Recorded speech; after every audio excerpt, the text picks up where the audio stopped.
Hi po, isang mapagpala at mabiyayang hapon po or gabi po sa ating lahat mga kapatid kong mahal.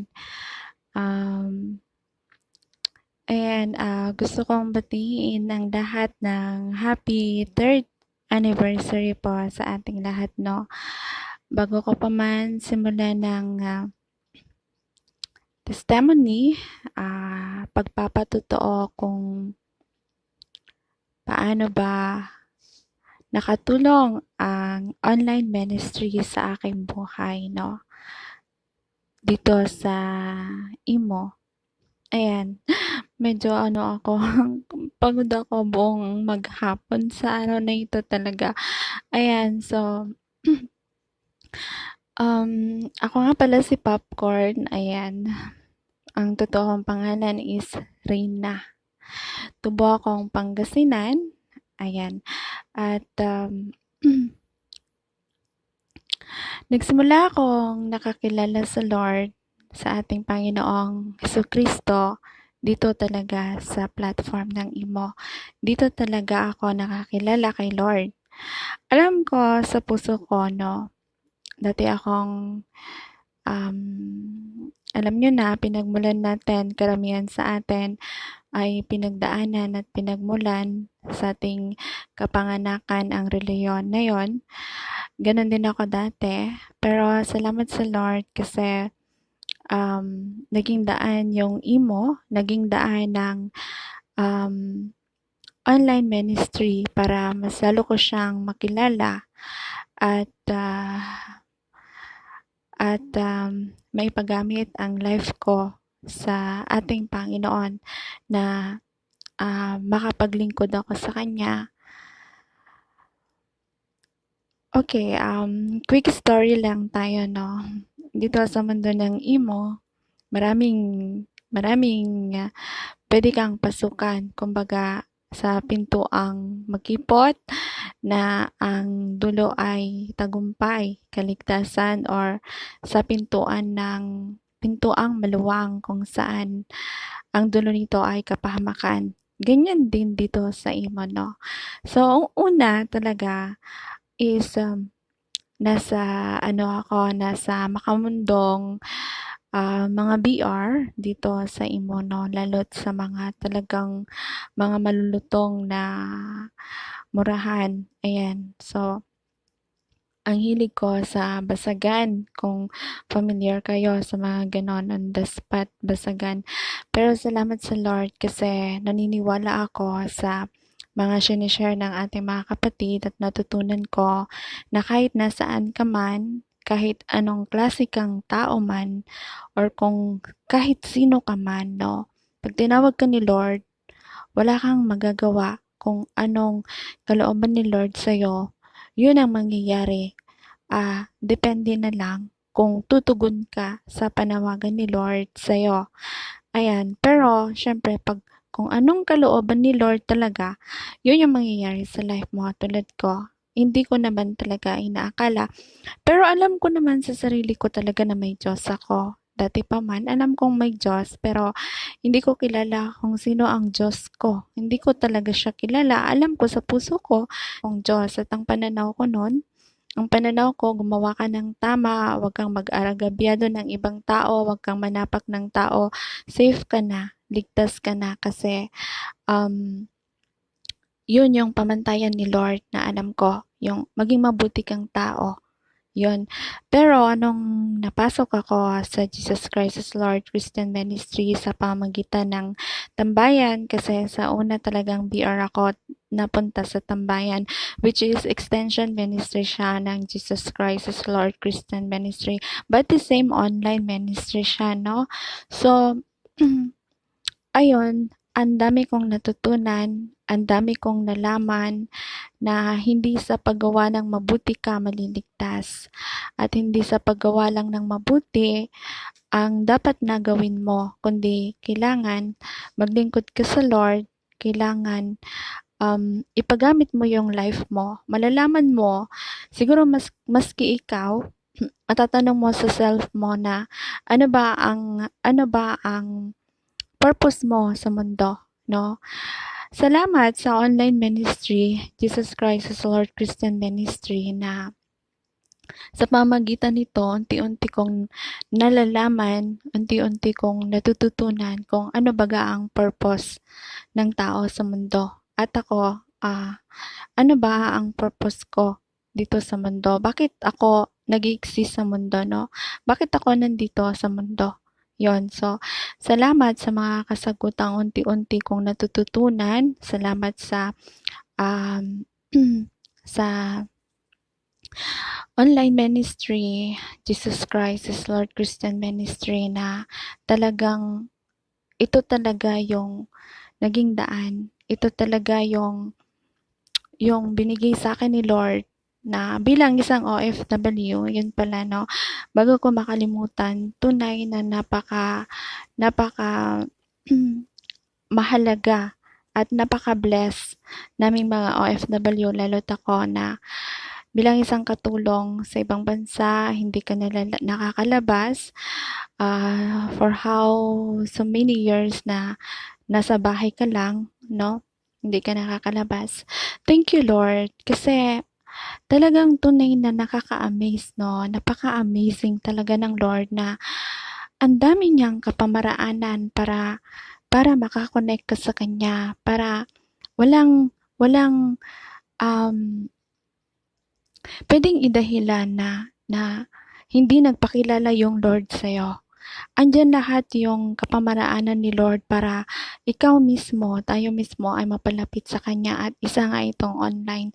So, malaki talaga yung pasalamat ko sa online. Siyempre, pag sinabi nating online, merong mga tao sa likod nito, at sobra akong thankful, sobra talaga akong nagpapasalamat sa mga mapagmatiis, no, sa mga masisipag na nandiyan parate, mga elders namin. Masalo yung ate ko dyan, na talagang siya talaga yung nag-guide sa akin, siya yung humulma sa akin, siya yung ginamit ni Lord para, totoo, hindi ako nahihiyang sabihin to, no. Nagsimula talaga ako, hindi ko alam magbasa ng Bible verse, hindi ko alam magbuklat ng kung paano ito basahin, paano ba ito basahin. Yung isang kapatiran, ate-ate ko, voice message niya ako na, ganito mo siya basahin sis, ganyan mo siya basahin sis. Yung unang hakbang pa lang na gano'n, 'no, sobra ko ng pinagpapasalamat 'yon na ito ako ngayon na nakakapagbasa ng ng Biblia, nakakaintindi, salamat sa Diyos sa karunungan na na patuloy na pinagkakaloob sa akin, sa ating lahat, na sa bawat salita ng ating Panginoon na ating napapakinggan araw-araw, ito ay naiintindihan natin. Nandiyan lagi yung pabor ni Lord sa atin, no? At kung kabutihan ni Lord talaga yung pag-uusapan natin, kulang ang isang oras, kulang ang isang araw, kulang na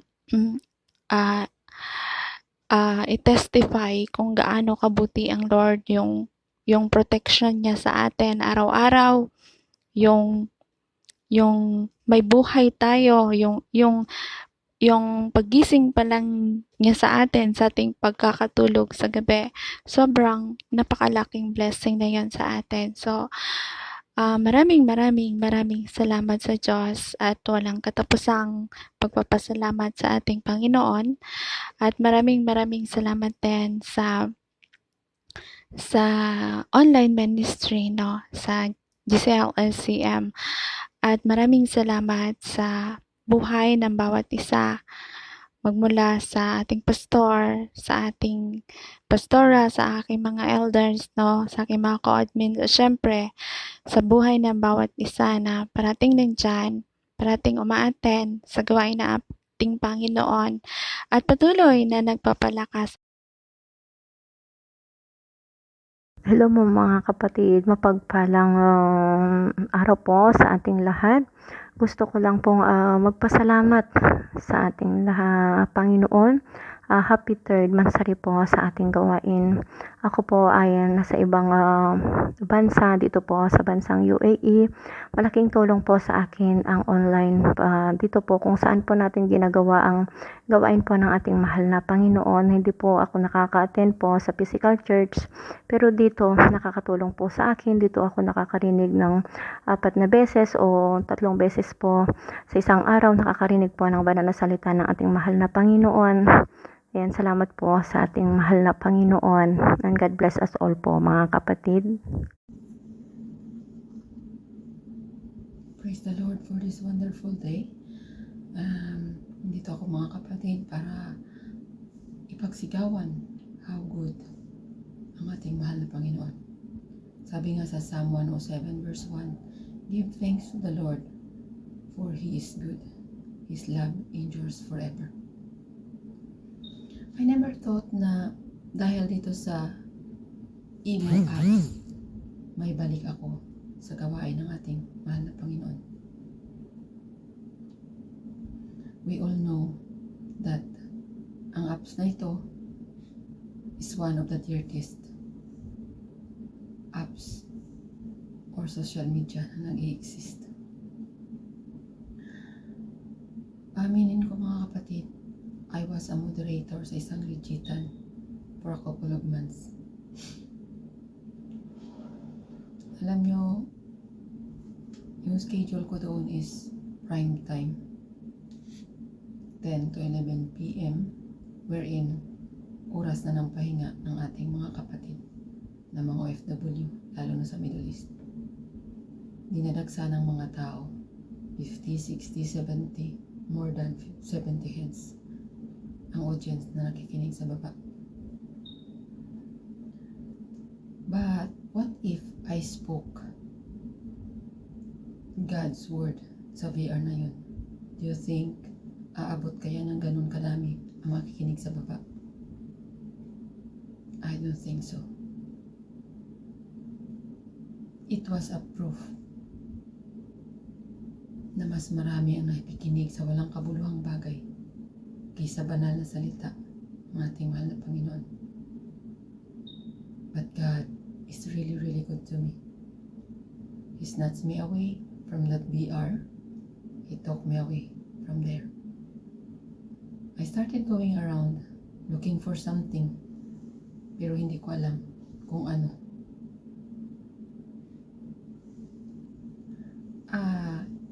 Tinignan ko pa to sa inbox ko. It was May 18.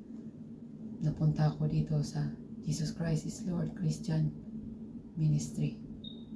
Hinat ko si Brother Sofeyo. And he said, thank you sa kanyang message. Pero hindi ko siya, yung reply ko sa kanya, isang heart lang. Hindi siya nag-reach out at ako ganun din. So, walang nangyari. Until one time, bumalik ako ulit. And then, si Pastora Genesis nag-pray ng closing song. Closing prayer, I mean. There, I was moved. Holy Spirit convicted me. And right away, inad ko si Pastora. Sabay nag-message ako na, hi sister, hindi ba ako maging admin sa VR ninyo? Because I wanna serve God. Right away, after ng fellowship, sinabi ni Pastora, and everyone welcomed me. Kinagabihan, nag-usap kami ni Sister Ruby. And from then on, my journey starts dito sa Jesus Christ is Lord Christian Ministry. Alam mo mga kapatid, God is really, really good. Tinawag niya ako at right away, sumagot ako sa kanya. Prayer, kanta, pag in-invite ako, I don't say no. God is so good. He blessed me in all aspect of my life. Kaya kayo mga kapatid, it's not too late na ilagay ninyo sa buhay ninyo ang ating mahal na Panginoon. Papasukin ninyo sa inyong buhay. Ngayon na kayon din. Praise the Lord. To God be all the glory. Purihin natin ang Panginoon. Thank you so much everyone. And have a nice day. And also I am inviting you guys na August 31 is our 3rd year anniversary. Come and join us. To God be all the glory. God bless. Ay mga kapatid, isang mapagpalang araw po sa ating lahat ng mga kapatid. Ako nga po pala ang inyong Sister Jasmine, 32 years old, at isang ina at isang asawa. Amen. Paano nakatulong sa akin ang Jesus Christ is Lord Christian Ministry online bilang isang OFW? Alam po natin lahat na ang OFW ay hindi talaga siya madali. Madali lang siya para sa mga tao na nag-iisip na OFW ang solusyon sa lahat ng problema. Amen. Amen. Sorry for my words, no? Kasi may mga tao din talaga na ganun yung mindset. And then, alam din po natin na ang OFW or hindi lahat ng OFW, lalo na yung mga nagtatrabaho sa bahay na kagaya ko, hindi lahat nabibigyan ng pagkakataon na may off. So, hindi nakakahanap ng physical church dito sa ibang bansa. Ako po, sa part ko po, no, ilang taon na po akong pabalik-balik sa ibang bansa. Ilang taon na akong nagiging OFW. But sa isang taon ko dito sa Jesus Christ is Lord Christian Ministry, online sa platform ng Imo, malaking tulong siya para sa akin dahil hindi lamang ako nakahanap ng libangan sa Imo. Nang alam po natin lahat na pumapasok tayo sa mga social medias platform para maglibang. Dito sa Imo ako nakahanap ng kapayapaan kay Kristo sa pamamagitan ng platform ng Imo. Bakit? Online ministries o Jesus Christ is Lord Christian Ministries online sa Imo ng platform ako dinala. Dito ako lubos na nakakilala sa Panginoon. Naging katulong siya, naging bahagi or malaking bahagi ang Jesus Christ is Lord Christian Ministry sa buhay ko bilang isang OFW sa mga panahong nahihirapan ako, sa mga panahong nalulugmok ako. Jesus Christ is Lord Christian Ministries online ang naging takbuhan ko. Hindi lang ako nakahanap ng kaibigan, kundi nakahanap ako ng pamilya sa loob ng Jesus Christ is Lord Christian Ministry online dito sa platform ng Imo. Jesus Christ is Lord Christian Ministries online sa platform ng Imo ay para sa akin ay isa siyang napakahalagang lifeline bilang isang OFW dahil nagbibigay ito ng spiritual, emotional, and mental support bilang isang OFW na magtiwala, no? Magtiwala, harapin ang hamon ng buhay dito sa ibang bansa ng mag-isa. Yes, akala mo mag-isa ka lang dito, no? Yun yung akala ko din noong una, mag-isa. Pero lagi po nating tatandaan, ang Panginoon ay lagi nating kasama, nasaan man tayo, anuman ang ating ginagawa, kasama po natin ang Panginoon. Sabi nga din po, no, doon sa Psalms 37 verse 4, delight yourself to the Lord and He will give you the desire of your hearts. Amen. No? Ang akala ko din dati, na delight lang or hanapin, sa Panginoon mo hanapin ang kaligayahan at ibibigay niya sa iyo ang ninanais ng iyong puso. Akala ko din ganun lang siya kadali. Pero hindi, mga mahal kong kapatid. Ang kaakibat nun, kailangan mong bitawan yung mga bagay na nakasanayan mo na hindi kalugod-lugod sa harap ng Panginoon. Amen. Bago po natin matanggap yung ninanais ng ating puso, kailangan muna yung mga ninanais ng ating puso ay maging kapareho ng ninanais ng ating Panginoon para sa ating mga buhay. Hindi lang po siya basta delight yourself to the Lord. Hindi lang po ganon. Kailangan po nating hanapin ang kanyang kalwalhatian. Kailangan natin maintindihan. Kailangan natin hanapin ang kalwalhatian ng Panginoon. At kailangan yung mga ninanais ng ating puso ay maging kapareho ng ninanais ng ating Panginoon para sa atin bago natin matanggap ang ninanais ng ating mga puso. Amen. Amen. Ayun.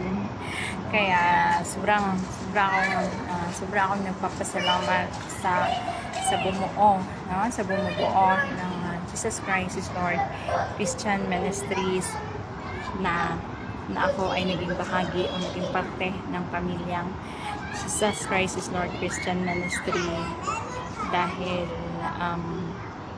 ayun.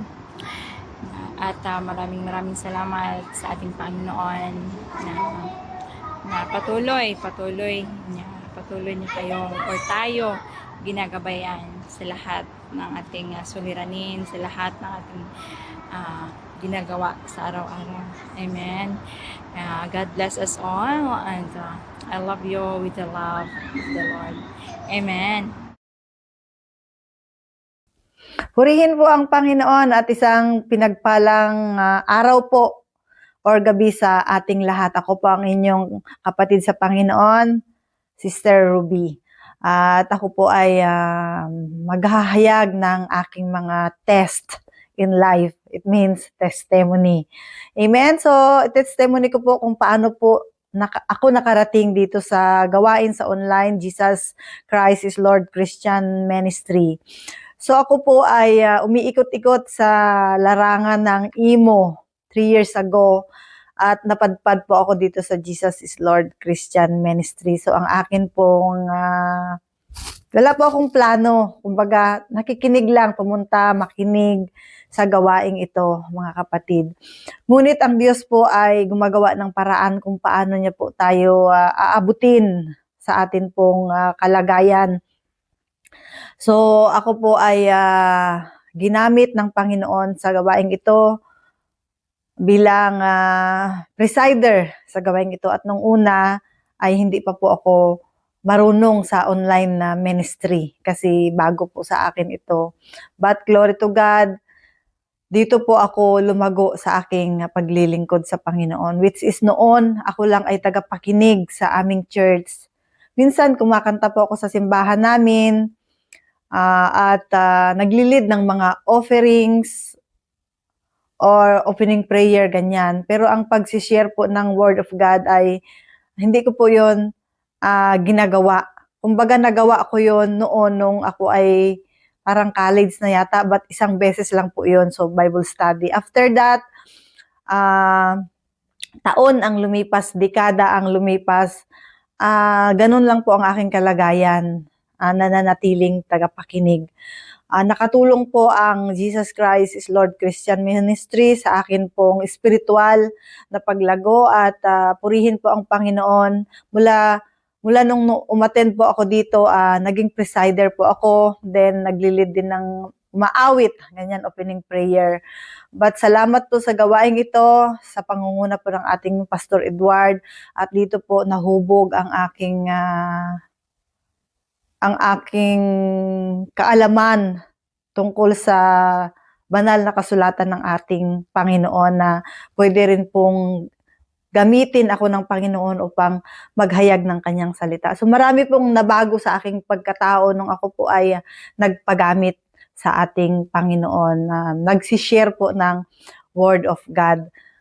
Sa gawain pong ito, ako po ay natutong maraming bagay po yung personal kong kaugalian, no, na hindi ako madaling magpatawad at wala akong self-control sa aking sarili, no? Wala akong self-control at ako po ay minsan sinusunod ko lang yung aking kagustuhan, hindi po ako nagdedepende sa Panginoon.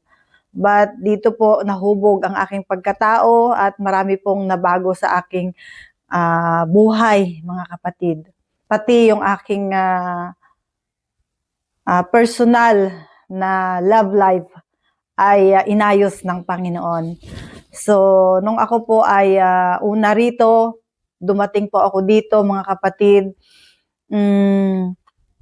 nag-serve po ako sa Panginoon ng walang hinihinging kapalit. Wala po akong hinihiling sa Panginoon, kundi naglingkod lang po ako from the bottom of my heart. Nagpagamit po ako sa Panginoon at ang aking personal na buhay about my love life ay inayos po ng Panginoon. So, 17 years ang aking pong personal na buhay ay kumbaga hindi maayos.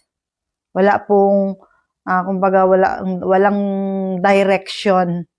But nung ako po ay ginamit ng Panginoon sa gawaing ito, naglingkod sa Panginoon, kaya yung aking verse ay matatagpuan sa Psalm 37 verse 4, sa Diyos mo hanapin ang iyong kaligayahan at ang lahat ng desire ng iyong puso ay kanyang ipagkakaloob.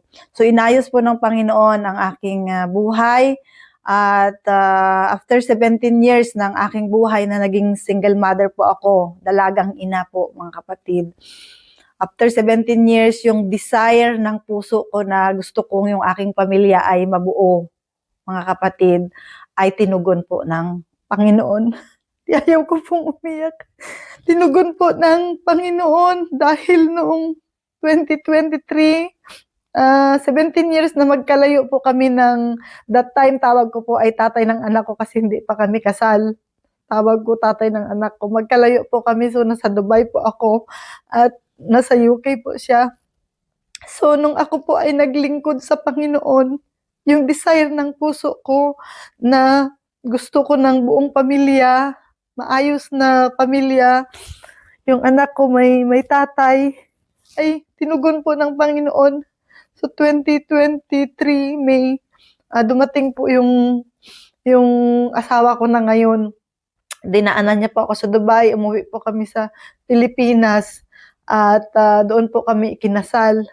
So, alam ko ang Diyos ang kumikilos. Kung ano man ang desire natin sa puso natin ay ipagkakaloob ng Panginoon sa tamang panahon. Kung nakikita niya po na deserving tayo na ibigay yung mga desire ng puso natin. So, glory to God. At yun po, mga kapatid, ayaw kong umiyak. Mahaba po yung kwento ng aking buhay. But pinagpapasalamat ko po sa Panginoon na manatili po tayong maglingkod sa Panginoon ng tapat. At anuman po ang ating mga desire sa puso, basta maglingkod po tayo na sa Diyos natin hanapin ang kaligayahan, meaning ang Diyos ay sapat na para sa atin. Nakita po ng Panginoon yung ating mga puso, anuman ang desire ng ating mga puso ay kanyang ipagkakaloob. So, amazing po ang Panginoon dahil after 17 years na wala na, kumbaga malabo pa sa sabaw ng pusit. Pero yung mga desire ng puso ko na yun ay binigay ng Panginoon pamamagitan po ng aking naglilingkod sa Kanya. Napatunayan ko ang kabutihan ng Panginoon at yan po, nakatulong po sa akin yung online ministry na ito dahil dito araw-araw akong nagagamit sa gawain ng Panginoon at doon po ako lumalago sa gawaing ito, mga kapatid. Dahil kung sa physical church, actually, minsan-minsan lang po yun. Sunday or Tuesday, ganyan. Pero dito po araw-araw. So, ini-encourage ko po ang bawat isa na hanapin po natin ang kaligayahan sa paglilingkod sa Panginoon.